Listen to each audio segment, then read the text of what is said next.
Good afternoon सभी को। Thank you आने के लिए आज के लिए। मेरा टॉपिक है महरूम इश्क। महरूम इश्क है, काफ़ी कनेक्टेड हूँ मैं इस पोइट्री से और ये काफ़ी क्लोज़ है मेरे लिए। पोइट्री शुरू 4 लाइनों से करूँगा। वो लाइनें हैं कुछ ऐसे कि जब भरा होता है दिल, जब भरा होता है दिल तो याद माँ की आती है, कि जब भरा होता है दिल तो याद माँ की आती है, और जब जेब होती है खाली तो नज़र पिता की ओर जाती है। अक्सर ये होता है कि हम पापा को तब याद करते हैं जब हमें कुछ ज़रूरत होती है।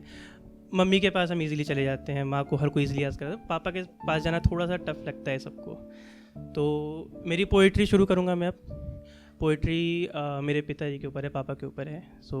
कुछ ऐसे है कि रोया नहीं कभी अपनी तकलीफ़ों पर वो, कि रोया नहीं कभी अपनी तकलीफ़ों पर वो, पर एक बार मेरी आंखों को नम देख चुप हो नहीं पाया था।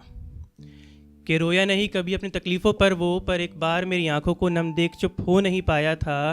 कि घिरा रहा बीमारियों में चुपचाप वो, कि घिरा रहा बीमारियों में चुपचाप वो, पर एक रोज़ मेरा माथा हल्का तपता देख उसका दिल घबराया था। कि रोया नहीं कभी अपनी तकलीफ़ों पर वो, पर एक रोज़ मेरी आंखों को नम देख चुप हो नहीं पाया था। कि घिरा रहा बीमारियों में चुपचाप वो, पर एक रोज़ मेरा माथा हल्का सा तपता देख उसका दिल घबराया था। कि दुनिया में शान से चलता था वो, जब भी मेरा हाथ उसके हाथों में आया था, और मैं तभी उसके पास जाया करता था जब मेरे दिल में उससे कुछ मांगने का ख्याल आया करता था।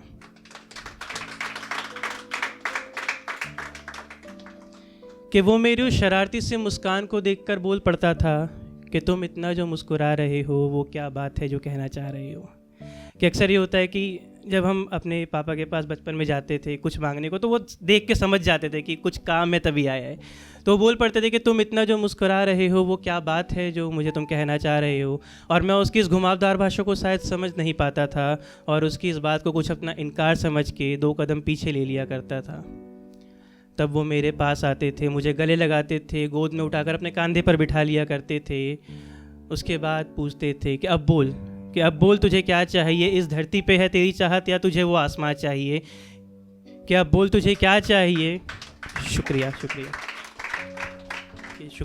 कि अब बोल तुझे क्या चाहिए, इस धरती पे है तेरी चाहत या तुझे वो आसमां चाहिए, तुझे तारे चाहिए या वो चंदा मामा चाहिए, या फिर वो उड़ने वाला परिंदा चाहिए।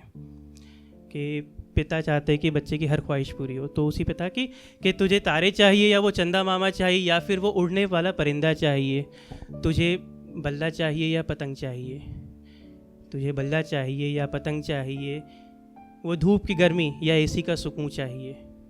कि कपूर साहब क्या बोलेंगे इसकी मुझे पड़ी नहीं, तेरी चाहतों के आगे मेरे लिए कोई दोस्ती और कोई रिश्तेदारी बड़ी नहीं। कि कपूर साहब क्या बोलेंगे इसकी मुझे पड़ी नहीं, तेरी चाहतों के आगे मेरे लिए कोई दोस्ती कोई रिश्तेदारी बड़ी नहीं।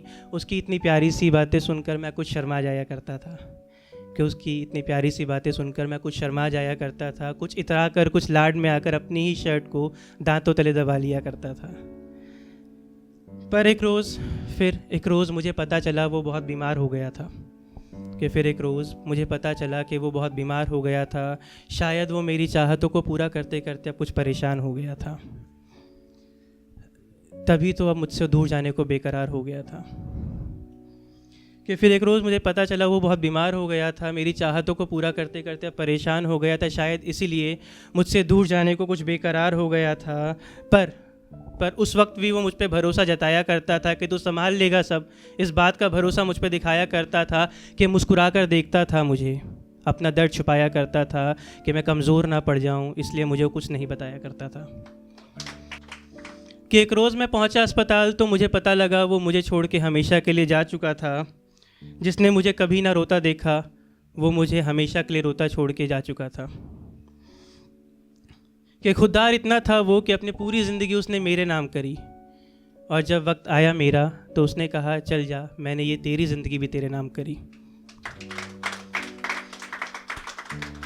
कि उसकी रुखसती का वो लम्हा मुझे आज भी याद है कि कंधे पर था वो मेरे, पर उसने बताया नहीं कि उसके दिल में क्या राज है, उसकी ख्वाहिश मुझसे क्या आज है। कि पूरे सफ़र के दौरान मैं रोया बहुत था, सोचा वो उठेगा और बोलेगा बेटा चुप हो जा, तूने मुझे खोया नहीं था। कि बेटा चुप हो जा, तूने मुझे खोया नहीं था, तेरे साथ था, तेरे पास था और तेरे ही साथ हूँ मैं, तुझे अपने दिल में रखा तो तेरे ही कंधे पर आज हूँ मैं, कि रो मत तेरे पास ही हूँ मैं। कि ये बोलकर अग्नि के साथ वो उन पंच तत्वों में विलीन हो गया, मुझे इस दुनिया में छोड़ के शायद वो किसी अलग दुनिया में ही लीन हो गया, और वो मुझे अकेला छोड़ के किसी अलग ही दुनिया में लीन हो गया। पर हाँ मुझे लगता है कि वो आज भी मेरे आसपास ही है, कि मुझे लगता है कि आज भी वो मेरे आसपास ही है, इन हवाओं में, उन धूप की किरणों में, बारिशों की हर बूंदों में, और मेरे हर कदम पे वो मेरे पास है। हाँ, वो मेरे पास ही है।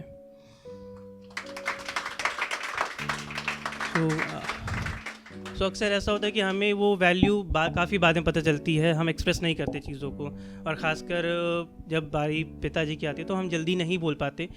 तो उसी पे कुछ आखिरी की 4 लाइनें लिखी थी, उसके बाद मैं जगह लूँगा। तो 4 लाइनें कुछ ऐसे कि कमी बस इतनी सी खलती है, कि कमी बस इतनी सी खलती है कि अब उस पे मेरी नहीं चलती है, कि कमी बस इतनी सी खलती है कि अब उस पे मेरी नहीं चलती है, जो उस पे मेरी चलती और कुछ वक्त मिलता तो मैं उसको गले से लगा लेता, और बहुत प्यार करता था मैं आपसे पापा, ये आपको सही वक्त पे बता देता, कि बहुत प्यार करता था आपसे पापा, आपको सही वक्त पे बता देता।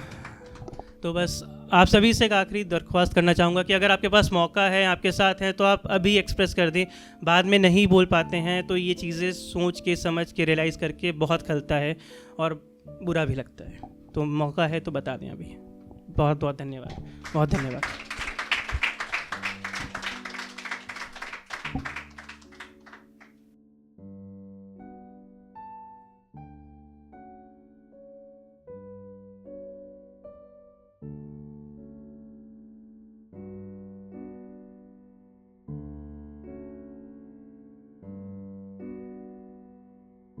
बेहतरीन नज़्मों और गज़लों के लिए सब्सक्राइब करें द सोशल हाउस को।